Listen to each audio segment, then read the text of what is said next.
저는 결혼한 지 얼마 되지 않은 새내기 며느리입니다. 그런데 벌써부터 지쳐버린 게 하나 있어요. 바로 시어머니의 말 때문이에요. 만날 때마다 꼭 같은 말씀을 하시거든요. 아휴, 내가 돌반지라도 하나 해줘야 하는데 요즘 금값이 너무 비싸서 못 해주네, 미안하다. 이 말을 제가 몇 번을 들었는지 셀 수가 없어요. 처음에는 진짜 괜찮다고 생각했어요. 그냥 농담처럼 하시는 말이려니 하고 웃으면서 괜찮아요. 어머님 금이 너무 비싸잖아요. 안 하셔도 돼요. 이렇게 넘겼습니다. 하지만 문제는 이 말이 만날 때마다 반복된다는 거예요. 똑같은 대사를 몇 달 동안 반복해서 듣다 보니 이제는 그 말이 듣기 싫고 귀에 박히는 순간 숨이 턱 막히는 것 같습니다. 솔직히 저는 기대한 적이 없어요.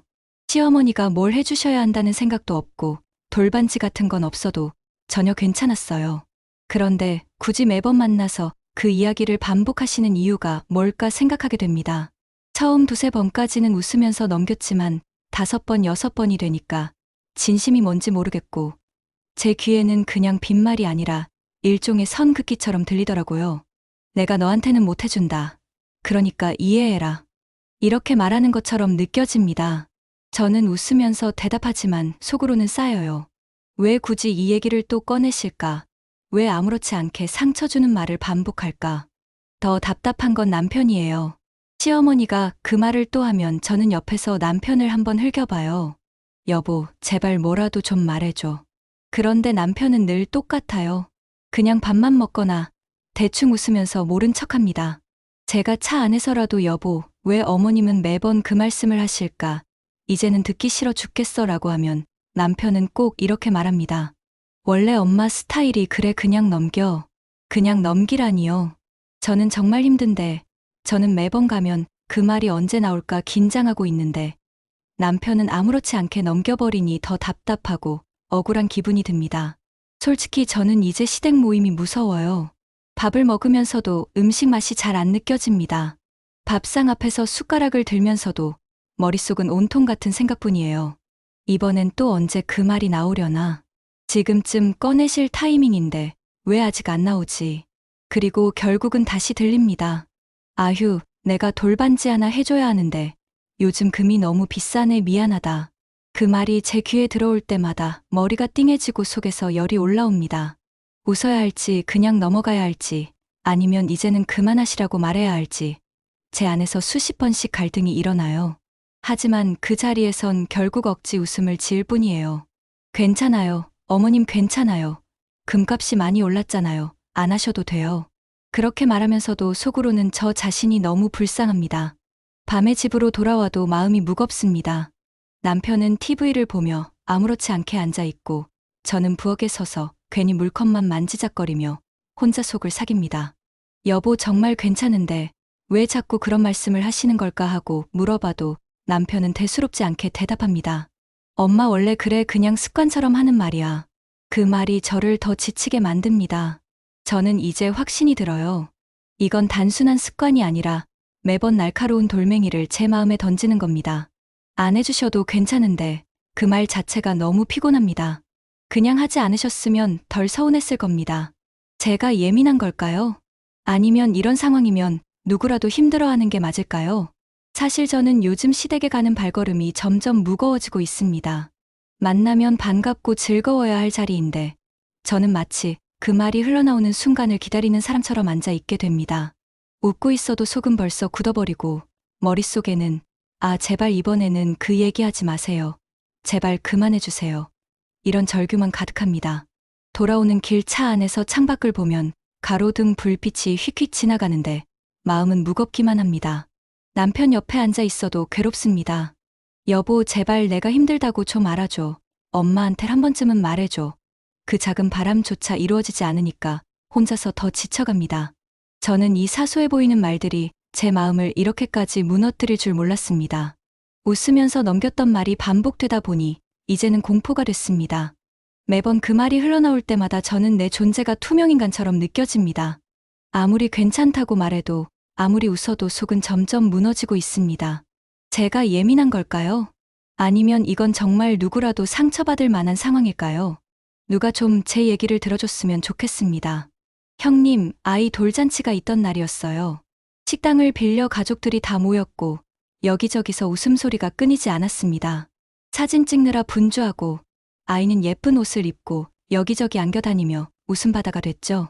저도 축하하는 마음으로 갔는데 그날 제 가슴에 비수가 꽂힐 줄은 몰랐습니다. 잔치가 어느 정도 무르익을 때쯤 시어머니가 조용히 가방에서 뭔가를 꺼내셨습니다. 작은 케이스였는데 열어보니 안에는 반짝이는 금반지가 들어있더라고요. 순간 저는 숨이 턱 막혔습니다. 시어머니가 그걸 형님 아기 손가락에 직접 끼워주며 이렇게 말씀하셨어요. 아휴, 우리 손주 예쁘게 건강하게 자라라고 할미가 준비했다. 주변에서는 감탄이 터져 나왔습니다. 와, 금값이 얼마나 올랐는데 이걸 준비하셨어요? 진짜 손주 사랑 대단하시네. 형님도 연신 고맙다며 웃고 아기는 반짝이는 걸 만지작거리며 까르르 웃었습니다. 다들 흐뭇해하는 그 자리에서 저만 혼자 얼어붙어 있었습니다. 제 머릿속엔 시어머니의 그 말이 스쳐갔습니다. 만날 때마다 반복하시던 말. 내가 돌반지라도 해주고 싶은데 금값이 너무 비싸서 못 해주네. 미안하다. 그 말을 들을 때마다 괜찮다고 웃으며 넘겼지만 오늘 눈앞에서 본 장면은 제 마음을 완전히 무너뜨렸습니다. 그럼 그 말들은 뭐였을까요? 우리한테는 그냥 빈말이었구나. 미안하다며 반복했던 그 말들이 결국은 차별의 예고였던 겁니다. 저는 억지로 웃음을 유지했지만 속으로는 피가 거꾸로 솟는 것 같았어요.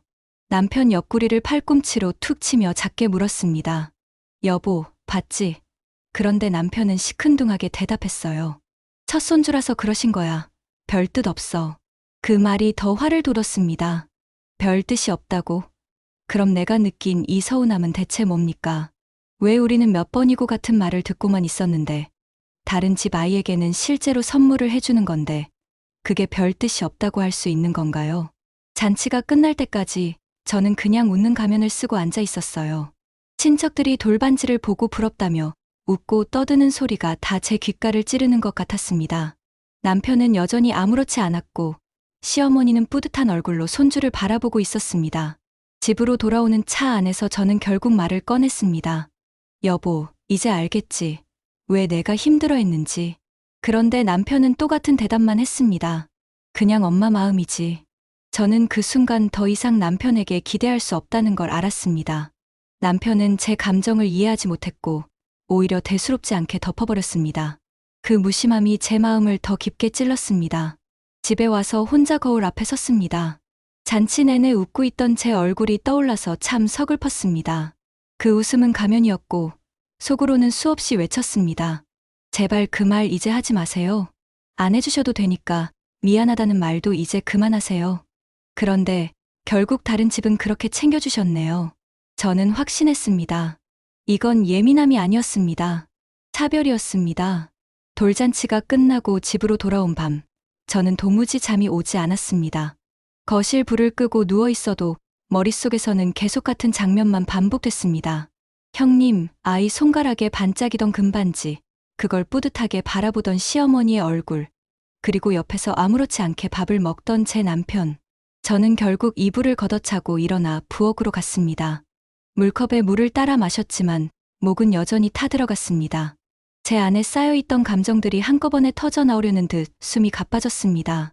참다 못해 남편에게 말을 꺼냈습니다. 여보, 이제는 알겠지. 왜 내가 그동안 힘들어했는지. 엄마가 맨날 우리한테 미안하다면서 돌반지 얘기했잖아. 근데 결국은 형님 아기한테는 해주시더라. 그럼 우리한테 하신 말은 뭐였는데? 남편은 잠결에 짜증 섞인 목소리로 대답했습니다. 그냥 엄마 마음이지. 첫 손주라서 그런 거야. 왜 그렇게 예민하게 받아들이냐? 그 말을 듣는 순간 저는 벽에 머리를 세게 부딪힌 기분이 들었습니다. 내 마음이 예민함으로 치부되는 순간 억울함과 분노가 한꺼번에 몰려왔습니다. 내가 왜 이렇게 힘든지, 왜 그 말이 상처였는지, 왜 매번 지쳐야 했는지 남편은 끝내 이해하지 못했습니다. 저는 그날 이후로 남편에게 제 속마음을 거의 꺼내지 않았습니다. 괜히 말해봤자 예민하다는 대답만 돌아올 게 뻔했으니까요. 그런데 마음속에서 감정은 계속 곪아갔습니다. 참다 못해 결국 저는 친정엄마에게 전화를 걸었습니다. 엄마, 있잖아. 사실 나 요즘 너무 힘들어. 엄마는 제 목소리만 듣고도 알아채셨습니다. 무슨 일인데 그렇게 기운이 없어. 저는 차근차근 얘기를 꺼냈습니다. 시어머니가 만날 때마다 돌반지 얘기를 반복하시던 거, 처음에는 그냥 웃으며 넘겼던 거, 그런데 형님 아기한테는 실제로 금반지를 주신 걸 보고 충격받았던 거, 그게 얼마나 서운했는지. 엄마는 한참을 가만히 계시더니 이렇게 말씀하셨습니다. 그 말이 진짜 서운했겠다. 그냥 안 해주셔도 괜찮은데 굳이 미안하다면서 매번 얘기하셨다니 내 마음이 얼마나 힘들었을지 알겠다. 그 말에 눈물이 터져 나왔습니다. 남편에게는 끝내 듣지 못했던 말, 내가 괜히 예민한 게 아니라는 확신, 내 감정을 있는 그대로 인정해주는 사람. 그게 바로 친정엄마였습니다. 엄마는 이어서 이렇게 말했습니다. 내가 더 힘든 건 남편이 그걸 대수롭지 않게 여긴 거일 거다. 내 마음을 이해해주지 않고 그냥 넘겨버리니까 내가 더 외롭고 억울했던 거다. 그 말에 저는 또 울음이 터졌습니다. 맞아요. 저는 사실 시어머니보다 남편이 더 서운했습니다. 시어머니가 그 말을 반복하는 것도 힘들었지만 정작 옆에 있는 남편이 제 감정을 몰라주는 게 더 고통스러웠던 거죠. 엄마는 마지막으로 이렇게 조용히 말씀하셨습니다. 내가 잘못된 게 아니다. 누구라도 그런 상황이면 충분히 서운하고 힘들었을 거다. 그러니까 내 마음을 스스로 자책하지 마라. 그 말이 제 마음을 조금은 가볍게 해주었습니다. 적어도 누군가는 내 이야기를 들어주고 내 감정을 인정해주고 내 편이 되어준다는 사실이 저를 버티게 했습니다. 하지만 동시에 더 뚜렷해진 사실이 있었습니다. 남편은 제 편이 아니었습니다. 앞으로 같은 상황이 반복된다면 저는 혼자 또 이 감정을 떠안아야 한다는 현실이 너무 무겁게 다가왔습니다.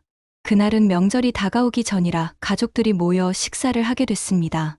시댁 식구들이 모이면 늘 그렇듯 북적북적했고 음식 냄새와 웃음소리가 가득했죠. 저는 미리 마음을 단단히 먹고 갔습니다. 혹시 또 그 말이 나오더라도 이번에는 흔들리지 말자. 괜찮은 척이라도 하자. 그렇게 스스로 다짐하면서 자리로 들어갔습니다. 처음엔 괜찮았어요. 다 같이 음식을 나누며 이런저런 얘기를 하고 아이들 얘기로 웃기도 했습니다. 그런데 어느 순간 예상했던 그 말이 또 나왔습니다. 시어머니가 숟가락을 내려놓더니 아무렇지 않게 말씀하셨습니다. 아휴, 내가 원래는 돌반지라도 하나 해줘야 하는데 요즘 금값이 너무 비싸서 못 해주네. 미안하다. 순간 저는 손에 들고 있던 젓가락을 놓칠 뻔했습니다. 또다. 또 그 말. 몇 번을 들었는지 셀 수 없는 그 말이 또다시 제 귓가를 때렸습니다. 주변 사람들은 별다른 반응이 없었습니다. 이미 익숙해진 듯 웃어넘기거나 그냥 대화 주제를 돌려버렸습니다. 그런데 저는 웃을 수가 없었습니다. 억지로 미소를 지으려고 했는데 입꼬리가 올라가지 않았습니다. 제 얼굴이 굳어버린 걸 시어머니도 눈치채셨는지 곧바로 덧붙이셨어요. 아휴, 내가 또 괜한 소리 했네. 그 순간 식탁 위 공기가 싸늘하게 식어버렸습니다. 저는 머릿속으로 수십 번 외쳤습니다. 제발 그만하세요. 안 해주셔도 되니까 이제는 그 말 좀 하지 마세요. 하지만 입 밖으로는 아무 말도 나오지 않았습니다. 그냥 고개를 푹 숙이고 음식만 건드렸습니다. 남편은 옆에서 눈치를 보면서도 여전히 아무 말이 없었습니다. 그냥 밥만 먹고 있었습니다. 저는 속으로 더 답답했습니다. 왜 한 번쯤은 엄마, 그 얘기는 이제 그만하시라고 말해줄 수 없는 걸까? 왜 나 혼자만 이 자리에 갇힌 것처럼 불편해야 하는 걸까? 식사가 이어지는 동안 저는 점점 숨이 막혔습니다. 누군가 웃으면 그 웃음이 제 귀에는 멀게만 들렸고 음식 맛도 전혀 느껴지지 않았습니다. 그냥 형식적으로 숟가락을 들고 내렸다 놓는 게 전부였습니다. 저는 이미 그 자리에 있지 않은 사람 같았습니다. 모임이 끝나고 집으로 돌아오는 길, 저는 결국 아무 말도 하지 못한 제 자신이 너무 답답했습니다. 왜 그 자리에서 말하지 못했을까? 이제 그 말 듣는 게 힘들다고 솔직히 말했어야 하는 거 아닌가? 하지만 또 한편으로는 그런 말을 꺼냈다가 분위기를 더 망쳐버릴까 봐 두려웠습니다. 그날 밤, 저는 친정엄마와의 통화를 떠올렸습니다. 엄마는 그 말이 서운했겠다. 충분히 힘든 상황이라고 제 감정을 인정해 주셨습니다. 그런데 시댁에서는 그 누구도 제 감정을 알아주지 않았습니다. 시어머니는 습관처럼 그 말을 던지고 남편은 대수롭지 않게 넘기고 다른 가족들은 그냥 모른 척했습니다. 결국 저만 혼자 마음이 무너지고 있었습니다. 저는 이제 확실히 알았습니다. 이건 단순히 듣기 싫은 말의 문제가 아니었습니다. 가족 모임 자리에서 반복되는 그 한마디가 저를 고립시키고 있었습니다. 모두가 웃고 떠드는 그 자리에서 저 혼자만 숨이 막혀왔습니다. 명절이 끝나고 며칠 뒤 시댁에 다시 들를 일이 있었습니다. 큰아주버니 가족도 함께 있었고 아이들 웃음소리가 집안을 가득 메우고 있었죠. 처음엔 그냥 평범한 가족 모임처럼 흘러갔습니다. 그런데 대화가 돌다 보니 결국 또 그 얘기가 나왔습니다. 시어머니가 형님 아이를 무릎에 앉히며 말씀하셨어요.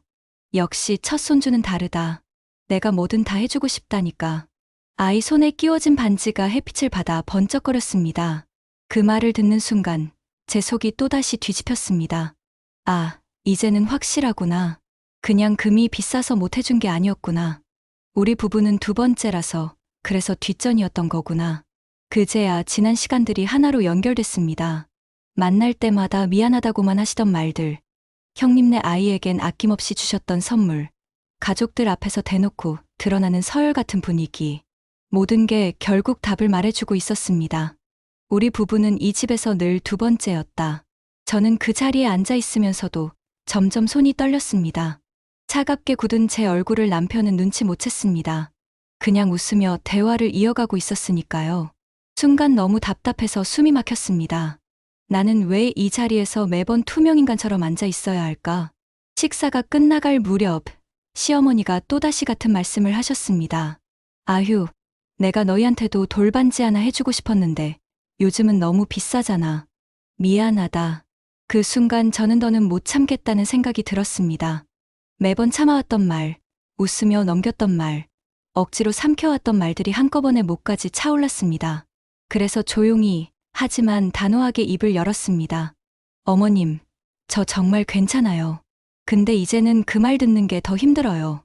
안 해주셔도 전혀 상관없으니까 제발 그 말은 이제 그만해 주셨으면 좋겠어요. 순간 식탁 위 공기가 싸늘하게 얼어붙었습니다. 모두가 젓가락을 멈추고 저를 바라봤습니다.